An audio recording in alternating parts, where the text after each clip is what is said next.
What type of workloads do you see that, hey, customers believe in this, customers are doing this with remoting, and are you seeing particular workloads like text, or do they remote vision, or is it more like we see customers using Bitfusion in a particular phase of development, like they're doing it in the concept phase and they're doing it in the development phase of the whole ML model life cycle? Yep. So good question. So I think the AI and ML development lifecycle, or the model development lifecycle, is highly iterative. So typically, there's a development lifecycle, there's a development phase, there's a training phase, there's a tuning phase, there's a production deployment phase at a high level, right? Of course, there's collaboration and sort of iteration and CI/CD of the model itself, but in general, there's kind of these four phases. The you know if you were to take someone who's not kind of familiar with the space, they would look at each of these as different phases, and they would optimize for each. So if you're in the development phase for the next few weeks, you do this. If you're in the training phase, you do this. If you're in the production phase, this is what you do. In reality, this is not how it works, right? This is very similar to concepts of cloud native, where you have kind of a continuously upgrading and developed infrastructure where everything's self-service and everything's very highly iterative, right? This is just like the AI/ML development lifecycle. So you're not really going in these phases in a linear fashion. You're doing development, training, tuning, coming back, development, training, tuning, coming back, and you will throw off, some production workload or some production version of that. You'll collaborate. You'll move this data around. It's very, very iterative. So Bitfusion was really designed for this.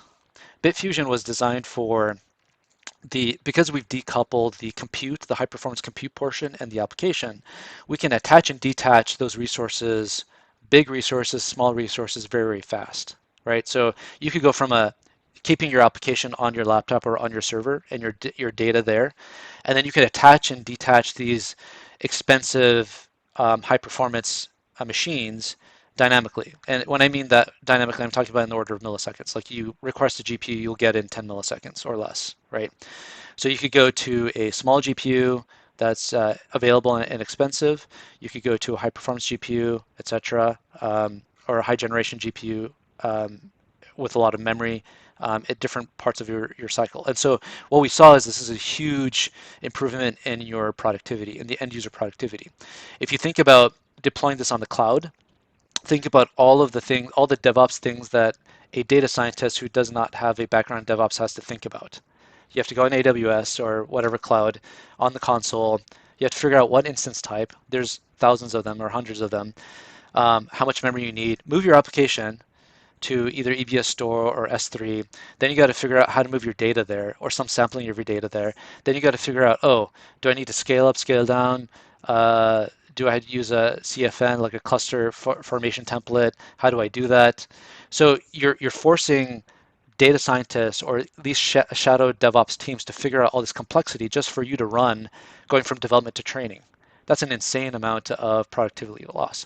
But if all you have to do is attach and detach to pre-allocated servers or pre-allocated clusters, that's a huge productivity boost. And so I would say that Bitfusion is useful in development, tests, and tuning, where you're constantly iterating a lot. And then once you get to deployment, then you probably want to use something else that can sort of optimize for, monitoring, availability and things like that, where you need really a lot of the VMware stack to do that. So, I think when we got acquired, it was really a great match, right? But yeah, I would just summarize this as highly iterative. The ability to attach and detach very, very fast to infrastructure ties directly with productivity of users.